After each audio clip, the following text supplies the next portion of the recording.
Good evening. This is NTV Tonight, and we have a privilege to speak to the acting executive director of KCCA, Frank Rusa, who is yet to make 100 days in office ever since his appointment in September 2024. Now that you've mentioned that you've acquired land on Nyakana Road, I want to understand, because in your plan, actually you talked about the fact that before you start dumping garbage in Nyakana, you're going to have machinery in place to add value to this garbage that you collect.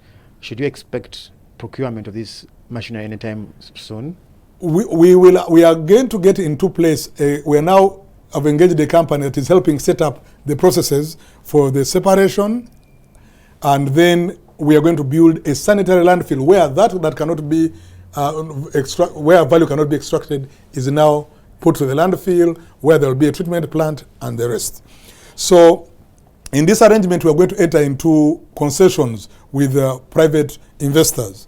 When you enter into a concession arrangement with private investors, you give them time to recoup their money. So they set up this whole process, make investments upfront to deliver this round key 360 solution to deal with the various aspects, various components of solid waste management in return for profit over the period of concession.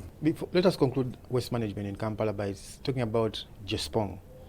When are they going to start decommissioning the Kiteezi area, and when are they going to start? Jospong has already started work. As we speak, they've done the geotechnical analysis. They have identified how much land uptake they may need from the neighbors. They have started all this preliminary work. Right now, they're in the process of bringing in the equipment into the country, and we are working with the Ministry of Finance and other stakeholders to help give them some tax clearances so they can get in their equipment to begin work. I think by 6th January, everything will be operational, and from the projections, by end of March 2025, we should have seriously mitigated or downgraded the risk to the Kiteezi residents and people who live in that area in terms of a reoccurrence of a garbage slide. Taking solutions too. Speaking mitigation in the city, I understand that you've launched an initiative that is aimed at fighting corruption within KCCA. Do you think you're up to the task? Yes, I think one is that I've got a personal belief that corruption is actually a national security problem.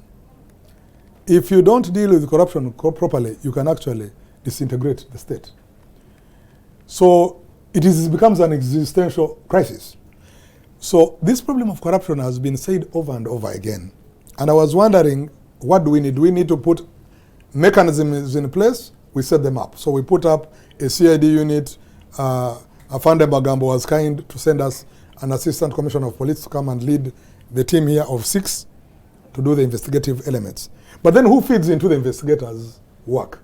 So we needed to get the public to also help us. That's why today we launched a hotline, so the public can call and make reports.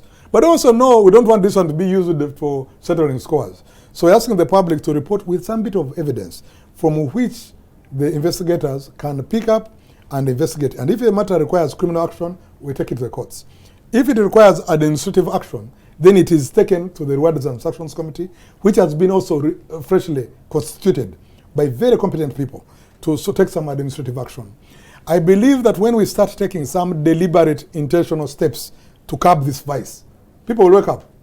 You see, human behavior is motivated by either the promise of reward or the fear of punishment. And you have to activate both. So we will activate the fear of punishment, but also we are also activating the promise of reward by celebrating those people who are doing their work well. Speaking politics in the city center, there's what they call the market order. I believe that you found that the predecessor had done a bit of trade order in regards to vendors, street hawkers and all that. What do you intend to do different this time around? Because there's been complaints from people that every time they chase vendors off the street, the next day they come back and the story goes on and on. There is the problem of so many people on the streets. And when streets are flooded, they are not motorable. And when they are not motorable, then people cannot get to work. And because people are not getting to, even the people in the shops are complaining that the people on the streets are killing our business, and then we are paying taxes, and then we are paying trading license. This is not fair. So there is a journey of getting people from the streets to take them to the markets, finding the markets to take them to, but also at the same time, in the meantime, they're also complaining because these are their livelihoods. They have families to look after. So to strike that balance has been quite a bit of a complicated task. And especially as we move into a political season, these issues become so sensitive politically. But I'm grateful to government that there is an attempt to find market spaces for these people. In this Christmas season, we have designated 2 places, Namembe Road and Lom Street, the non-motorized corridor, to be the spaces where these people can go and trade between 5 p.m. and 6 a.m. This will go on until 5th January as a stopgap measure. It's not a long-term measure, it's a stopgap measure.